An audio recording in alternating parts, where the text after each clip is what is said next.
It's Sunday, May 14th, 2023. Real hot day today, about 105. Just took a swim, got a couple laps in, quick little workout, and I just wanted to film a quick video today and just check in with all of you. And you know, I just made a couple observations over the weekend as I was out just running some errands. And you know, when you look at the environment of this country, you see big trouble. We can talk about economic statistics and the data, but you know, if you just use your own two eyes and just take a look around at the deterioration of this country socially, what's happening to the infrastructure in our cities and our states, you can see it happening right before your very eyes. You see the vacant buildings, you see so many small businesses that have closed down, you see the shopping malls, the shopping centers that have closed. We continue to see the auto lots still with no inventory. Where are all the cars? Where are all the cars? Did they not make any cars last year? Why are the auto lots so vacant? Many of you have people now in your families, your neighbors, friends that have lost their jobs, people now who are in real serious jeopardy. You're beginning to see it now happening in your own circles. They can no longer hide this. You know, out here as I drive around the desert, I see more people just parking RVs in the middle of the desert, living in the middle of the desert in RVs, more and more every day. More homeless people living out here in the desert. They're everywhere. And you're seeing the same thing in your areas too. So it doesn't really matter what we see on the television or what we're told. We're beginning to see these things now with our own two eyes. The social decay, the homeless crisis, the economic crisis, the vacancies, the commercial real estate crisis that has been happening for years is now becoming very, very apparent. They can no longer cover these things up because you're seeing it now with your own two eyes in your own areas. I was looking at some data today, and when we look at the environment that we live in right now, we just look at the average person. Some of this stuff is just jaw-dropping, and some of this data is a little bit old. It's worse than this, but more than 37 million Americans are on antidepressants. That's more than 1 in 6 people right here in the U.S. on antidepressants. There's roughly 140 million people in the U.S. that take prescription drugs. That's 70% of adults. 18% of children in the U.S. from ages 0 to 11 take at least one medication. 27% of children 12 years old to 19 years old are taking at least one medication. Think about the condition we are in. We have an obesity crisis taking place. We have a prescription crisis taking place. And this is going to be overwhelming as the economy continues to deteriorate. And remember, we are dependent on these prescriptions and antidepressants coming from Asia. And what happens if those drugs, those pharmaceuticals don't come to America? What are these people going to do? How are they going to act? What happens? And why are so many people so dependent on pharmaceuticals today in America? It's alarming. It really, really is. And as I make this video today, do whatever you can to not have to be dependent on medication. Don't have any vices. Get rid of addictions, ladies and gentlemen. It could be drugs, could be alcohol, it could be anything like that. It could be food. Get rid of the addictions. You do not want to be having addictions as we enter this collapse. But we are really, really a falling country, in my opinion, today. Again, the amount of addictions, the amount of dependencies, just the health of the average American today is so tragic. And how in the world, if you're in bad health right now, if you're addicted or dependent on these things right now, what are you going to do as we fall deeper into this economic depression? You got to ask yourself that.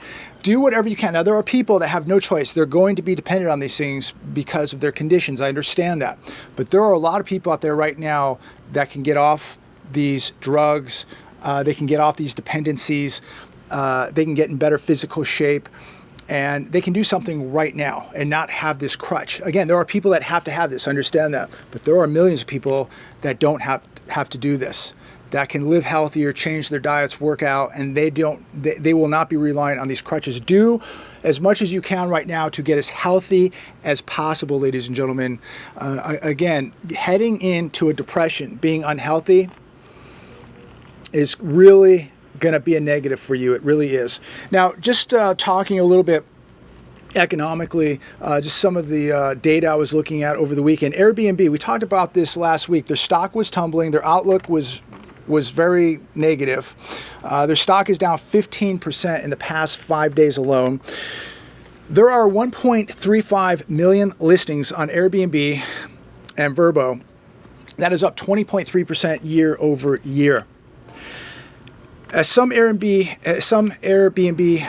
owners begin to struggle because they cannot rent these properties out, because there's not going to be as much discretionary spending this summer as there were in years past. And many people out there bought an extra house, 2 houses, 3 houses, and basically went into the hotel business believing that the economy was going to continue to boom forever, that nobody was ever going to pull back, that I guess the Fed was going to inject money forever, and people were going to be able to take vacations all year long. And so if you had a couple Airbnbs, you're going to do quite well. Well, now the party seems to be over. And a lot of these people that own these investment properties are going to be forced to sell these properties because the average American just isn't going to have the type of discretionary spending that they once had. Now they're worried about how they're going to put food on the table, how they're going to make their car payment, not worrying about if they're going to go away for the weekend and whose house they're going to rent. Times are changing. According to AirDNA, year-over-year change in February occupancy and short-term rentals in 19 markets actually gained, but in 31 markets, occupancy was down. And this valley right here, Coachella Valley, where I live, was on that list. It was, I think, about 12th or 13th on that list. So a lot of people, just like right here in this development here, a lot of people rent out their homes for weekends, for a month, for a day, whatever the case may be. They rent them out. So there was a lot of investors that came in here and bought these properties just to rent out. And I'll tell you right now, it's very, very quiet. The winter season, I thought, was very, very quiet. And so we're now seeing more properties in this development for sale, a lot more than we've seen in years past, because investors aren't renting these properties out like they once did. And this is happening all over the valley here. And so we're going to see a lot of these properties go on the market. So remember, we have about 1.7 million homes under construction. We have a lot of people that got into the Airbnb business, into the hotel business, and now they're going to be forced, not because they want to, but because they're going to be forced because they can't carry the mortgage on a couple extra properties on top of their own mortgage. 12 million homes are sitting vacant in the U.S. right now. These are second, third, possibly fourth homes. These are Airbnb homes, investment properties, and people are going to be forced to sell some of these homes. Just think if 2 million out of the 12 million go up for sale. That could happen. But, we're going to come to a point too where people are going to have to raise capital. And what's the first thing they're going to sell? They're going to sell the toys. They're going to sell the investment properties in order to raise capital. So maybe if somebody's business is not doing well and they need to raise capital, guess what? They're selling the lake house. They're selling the golf course house, the desert house. They're going to do whatever they have to do to raise some capital. And the first thing to go are the toys and the second and third homes. This was an interesting article. Food deserts, the 76 counties in the U.S. that don't have a single grocery store. Completely unaware of this. They're called food deserts. Counties, not cities, counties that don't have a grocery store. And so in these counties, it's very, very difficult for people to get healthy food, to get fresh food. And so what is happening is, instead of grocery stores going into these counties, the dollar stores are going into these counties. And so people are buying processed food, they're buying the frozen foods, and they're having to choose to eat cheaper food because there are no grocery stores there. And so they're not eating the healthiest food, they're eating processed food. It says here 18.8 million people struggle to get to to get to a grocery store that's 6.1% of the population. I wasn't even aware of this. Urban Institute survey found that 24.6% of respondents were food insecure. So now we're hearing about the wheat crops in America, that it's going to be one of the worst seasons in U.S. history. And now we continue to hear about the food shortages, the food crisis, people that are being affected by inflation, people losing jobs, people who can't afford to eat, food insecurity here in America, adults not getting enough food, children not getting enough food. And it's going to be a growing crisis here. So we're just going to have so many problems. This is no doubt a perfect storm hitting America right now. And the storm clouds are just now approaching. We have not felt anything yet, but get ready, because there is going to be a shaking taking place here in America. Here's another one. The numbers that are being hidden from you. Everyday staples continue to go up. Since 2020, food prices have risen nearly 20%. 50% of Americans say food is their biggest monthly expense. Comment down below. What is your biggest monthly expense? Is it food? Is it your car? Is it your house payment? Or is it food? We have 20 million households in America that cannot even pay their utility bills. We have millions of people who are food insecure. We have millions of people who don't even have a grocery store in their county. I don't really even have the words to explain how shocked I am with how fast things are accelerating. And they're going straight down, and they're going straight down very, very quickly. And, you know, people used to laugh and joke about some of the things I would talk about. And there's still people out there that just believe that this is just pure entertainment. Somebody wrote in the comments a couple days ago that they just watch this for entertainment, that I'm just here to sell you gold and silver. First off, let me share this with you. I've never sold an ounce of gold in my life. I buy it. I continue to buy gold. I continue to buy silver. If you find this entertaining, I think you need help, because I don't really find anything entertaining about it at all. I find it quite concerning and very, very scary for a lot of people. And I think every one of us needs to be very, very concerned. We are entering very, very scary times here. And this has been going on for a couple years now. And there's still people out there that believe that this is entertaining, it's a joke. Maybe these people might have a mental issue, and I'm not here to make fun of them or judge them. I understand that there are people out there that do have mental issues, that are unbalanced, that do have to take some of these prescriptions. And this might be one of them. But this is a really scary time, ladies and gentlemen, because I've never seen anything like this in my lifetime. I know people much older than me who have never seen anything like this in their lifetime. I'm sure most of you have never seen anything like this in your lifetime. The condition of this country, the condition of the average American, the average household, the amount of debt, credit card debt, auto debt, not even being able to pay their utility bills, not being able to get enough food. And for years, we had people just buying stuff they couldn't afford on credit cards.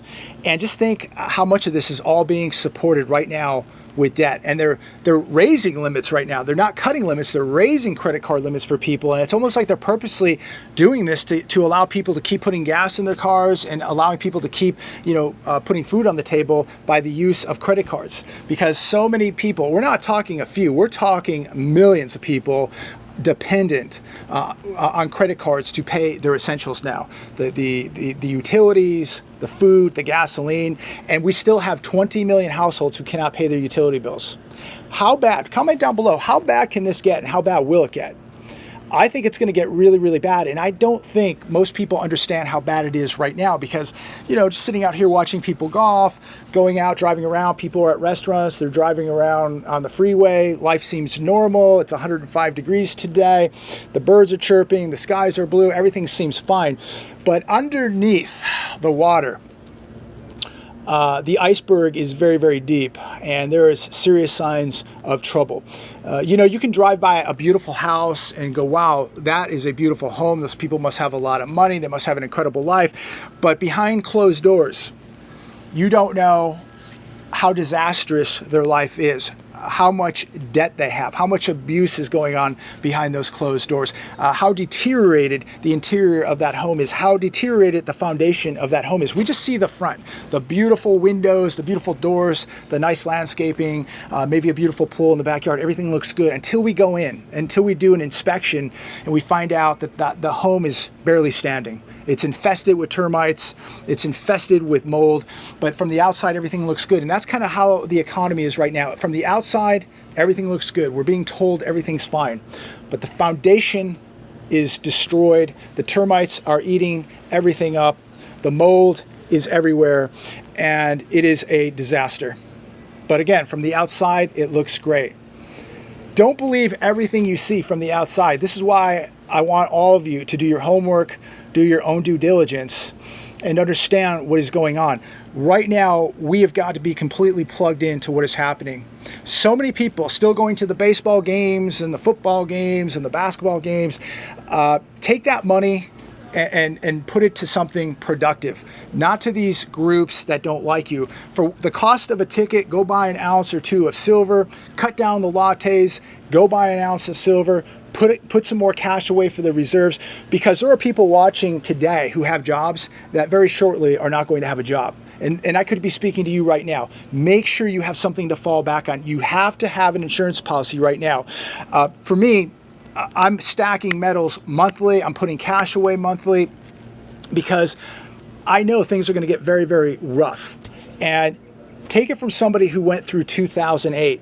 And I was probably more prepared than anybody around me, but still, 2008 lasted for years. And you're going to burn through a lot of money just hanging on and surviving, because the economy was down for years and you eat through a lot of money. When people are not spending money, when they're not buying, you burn through a lot of money just to weather the storm. And luckily, I was able to do that. But, you know, it was a good 4 or 5 years before things really started coming back. So, you know, have multiple skill sets. One thing I've learned from 2008, and I haven't forgotten it like many have forgotten it, is have multiple skill sets. Have cash reserve, have metals put away, have a plan, have something to fall back on. I'm much more prepared this time around than the last time. And again, I wasn't completely unprepared, but I'm much more prepared now.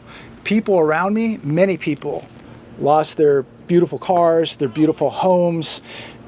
Everything they bought was on debt. And when the economy turned and they couldn't make money, things that you had not paid off, the bank was coming for, whether it was cars, houses, boats, RVs, you name it.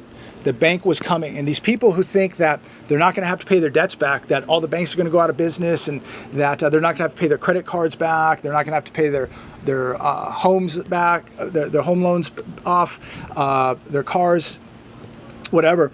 No, it's not going to work that way. Just like in 2008, people who were carrying a lot of debt got absolutely destroyed. People who were carrying all this debt in homes and credit cards and autos, they got absolutely destroyed. The people who did very, very well were the people who had good credit, who had cash, who didn't have a lot of debt. These people came in and really capitalized on the sales. And so this time around, I'm much, much more prepared. And this time around, it's going to be much, much worse than 2008. In fact, I don't even compare it to 2008. What we're going to see this time around is eerily similar to what happened in 1929. So I'm going to leave it there this weekend. Please feel free to comment down below.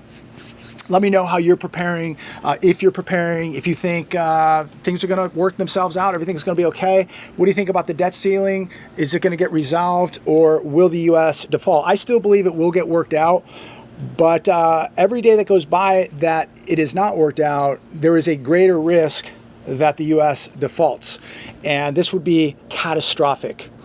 And if it does happen, you're going to see markets, stock market, real estate market, auto market, every market is going to absolutely crash.